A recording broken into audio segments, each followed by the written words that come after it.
பணக்கார வாலிபன் வரான் இயேசு கிட்ட வந்து, நான் நித்திய ஜீவனை அடையணும்னு கேட்குறான். என்ன செய்யணும் அப்படின்னு கேட்குறான்.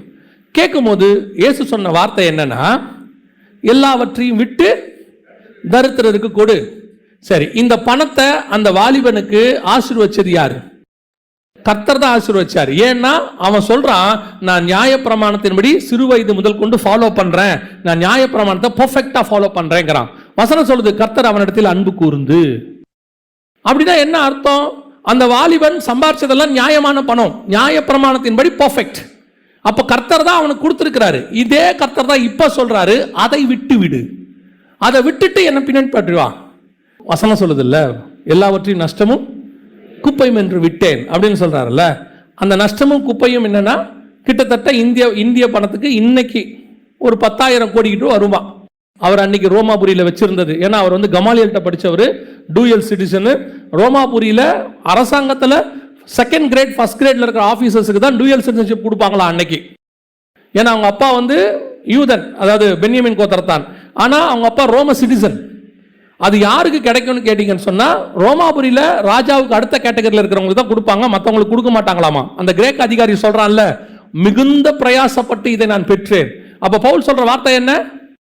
இந்த ஸ்லாக்கியத்தை உடையவனாய் பிறந்தேன். ஒரு சிட்டிசன்ஷிப் வாங்கறதுக்கு அந்த கிரேக்க அதிகாரி சொல்றான், மிகுந்த பிரயாசப்பட்டு நிறைய செலவு பண்ணி வாங்கிட்டேன்பா. அவன் சொல்றான், அதெல்லாம் நான் பிறக்கும் போதே என்கிட்ட இருக்குது, அவ்வளவு பெரிய கோடீஸ்வரன், நஷ்டமும் குப்பையும் என்று விட்டேன். பவுலுக்கு இல்லாத ஞானமா? ஏன்? அப்ப என்ன வேணும்? எனக்கு தேவை உங்ககிட்ட இருக்கிற டேலண்ட் அல்ல, உங்ககிட்ட இருக்கிற ஒபீடியன்சி. ஒரு தாளந்து இல்லாதவனை கீழ்ப்படுகிறவனாய் இருந்தால் கர்த்தர் தாளந்து உள்ளவனாய் மாற்ற முடியும். ஆனால் தாளந்து உள்ளவன் கீழ்ப்படியாதவனாய் இருந்தால் அவனை மாத்துறது கஷ்டம். இங்க என்ன இருக்கு? கடைசி காலம், அறிவு பெருக்கம். என்னப்பா படிச்சிருக்க? சிஏ. என்னப்பா படிச்சிருக்கிற? நான் வந்துட்டு டெக்னாலஜி முடிச்சிருக்கிறேன். என்ன ஐடி பண்ணிருக்கேன். என்னப்பா பண்ண போற? ஆண்டவருக்கு ஏதாவது ஒரு ப்ரோக்ராம். ஆண்டவருக்கு சொன்னா ப்ரோக்ராம் பண்ணு. ஆண்டவருக்கு தேவை உங்ககிட்ட இருக்கிறதல்ல, ஆண்டவருக்கு தேவை நீ. ஆண்டவர்கிட்ட இல்லாத ஞானம் இல்ல, ஆருக்கு ஞானம் இருக்கு. ஆண்டவருக்கு தேவை அந்த ஞானத்தை பயன்படுத்துகிற டூல். அந்த டூல் நீ. இன்னைக்கு நம்ம என்ன பண்றோம்? வந்துட்டோம், நம்ம கிட்ட இருக்கிற கலை என்ன இருக்கு? எனக்கு மீன் பிடிக்க தெரியும், ஓகே.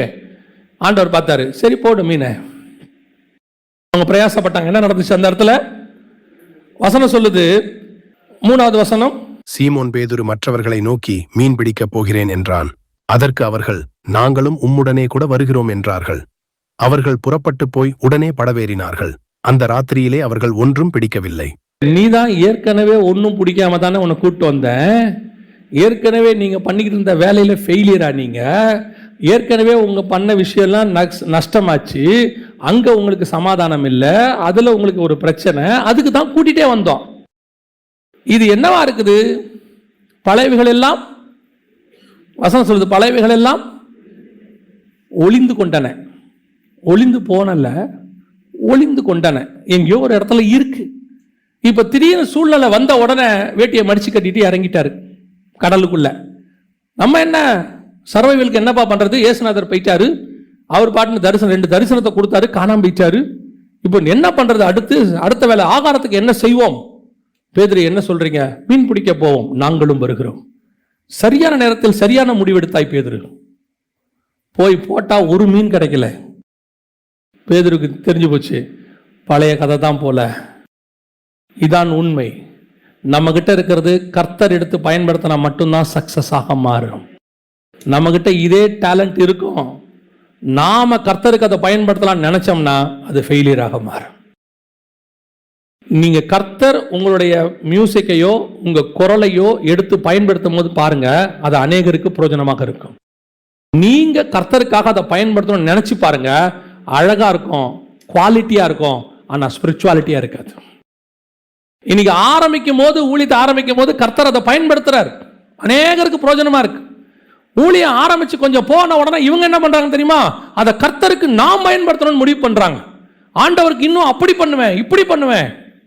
ஒருத்தர் சொன்னாராம், நான் உலகத்துக்கு மியூசிக் போடும் போதே ஒரு பாட்டுக்கு 1 லட்ச ரூபா செலவு பண்ணுவேன், கர்த்தருக்கு நான் 2 லட்சம் செலவு பண்ணுவேன். பண்ணுங்க.